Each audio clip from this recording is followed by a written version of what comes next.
គេថាបើយើងស្រឡាញ់គ្នាពិតចាំបាច់អីទៅនិយាយរឿងលុយកាក់មិនអញ្ចឹងហ៎តាមពិតទៅទោះបីជាស្នេហាអ្នកធំធេងប៉ុណ្ណាតែអ្នកមិនអាចដឹងឡើយថាតើនឹងមានរឿងអ្វីកើតឡើងនៅពេលអនាគតដោយសារតែអ្នកមានទម្លាប់ចាយវាយឬគោលដៅហិរញ្ញវត្ថុមិនដូចគ្នាអញ្ចឹងគោចាប់ផ្ដើមពីណាទៅ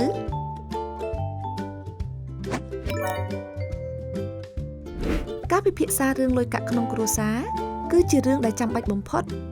ព្រោះវាជួយបង្កើនការទុកចិត្តនិងកាត់បន្ថយភាពតានតឹងឬជម្លោះក្នុងគ្រួសារនាពេលអនាគតនៅពេលដែលអ្នកយល់ដឹងពីចំណាយគ្រួសារវានឹងផ្ដល់អត្ថប្រយោជន៍3យ៉ាង 1. ជួយបង្កើនទំនាក់ទំនងល្អរវាងអ្នកនិងគ្រួសារឧទាហរណ៍ថាអ្នកចង់ពង្រីកអាជីវកម្មរបស់អ្នកដូច្នេះអ្នកខំប្រឹងសន្សំលុយដោយរឹតបន្តឹងការចាយវាយជាងមុននៅពេលមិនដឹងពីមូលហេតុនេះគ្រួសារអ្នកអាចនឹងមិនសប្បាយចិត្តឬមានការសង្ស័យចំពោះអ្នកទៀតផងចុះបើអ្នកប្រាប់ពីគោលបំណងពិតទៅកាន់គ្រួសារអ្នកវិញធ្វើដូចនេះពួកគាត់នឹងយល់ពីហេតុផលសន្សំប្រាក់របស់អ្នកហើយពួកគាត់ក៏នឹងអាចជួយគ្រប់គ្រងអ្នកបានទៀតផងការនិយាយជាមួយគ្នាដោយស្មោះត្រង់គឺសំខាន់ណាស់ព្រោះវាជួយឲ្យអ្នកស្វែងយល់ពីគ្នានិងរៀនរស់នៅជាមួយគ្នា 2. ជួយរៀបចំផែនការថវិកាគ្រួសារទុកជាមុន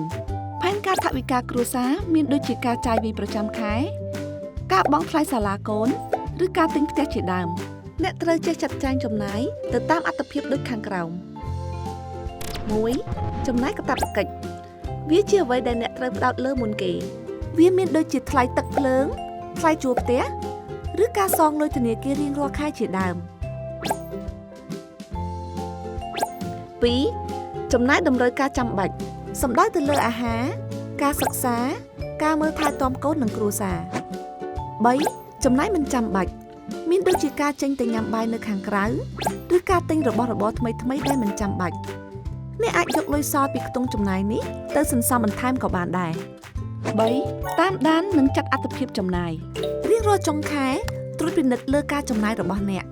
និងសួរខ្លួនឯងថាតើអ្នកបានដើរតាមគោលដៅរបស់ខ្លួនដែរឬទេហើយមានអ្វីខ្លះដែលអ្នកគួរកាត់បន្ថយឬកែតម្រូវ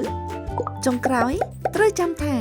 ការគ្រប់គ្រងហិរញ្ញវត្ថុគ្រួសារគឺជាការងារជាក្រុមវាមិនអីនោះទេបើទោះបីជាអ្នកមានការចង់បានឬតម្រូវការខុសគ្នាសំខាន់ឲ្យតែអ្នកសហការគ្នាដើម្បីសម្រេចគោលដៅរួមទៅបានហើយចាត់ចែងលុយកាក់អ្នកឲ្យបានល្អនៅថ្ងៃនេះដើម្បីសម្រេចក្តីស្រមៃនៅថ្ងៃមុខ